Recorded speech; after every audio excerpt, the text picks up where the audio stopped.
আপনাদের ওখানে আসতে পারলে আমার খুব আনন্দ হতো। পার্বত্য জেলাগুলো দেখার আগেও দেখেছি অনেকবার, কিন্তু বহুদিন দেখা হয়নি। এর মধ্যে অনেক পরিবর্তন হয়েছে পার্বত্য জেলাগুলোতে, সেগুলো দেখার সুযোগ পেতাম তাহলে যদি একবার আসতে পারতাম। যাই হোক, আশা করি ভবিষ্যতে এটা সুযোগ হবে। আমার লোভ হয় কারণ এটা একটা অত্যন্ত চমৎকার একটা এলাকা। চমৎকার শুধু দৃশ্যের জন্য না, সৌন্দর্যের জন্য না, সৌন্দর্যের জন্য এটা বাংলাদেশে সবচেয়ে বোধহয় সুন্দর এলাকা।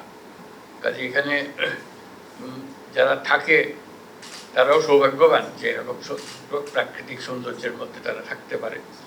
এবং এত রকমের ক্ষুদ্র নৃগোষ্ঠী এখানে আছে, সবাই মিলেমিশে আছে। মিলেমিশে থাকতে হলে সমস্যাও হয়, সমস্যাগুলো আছে, কিন্তু সমস্যাগুলো সমাধানযোগ্য।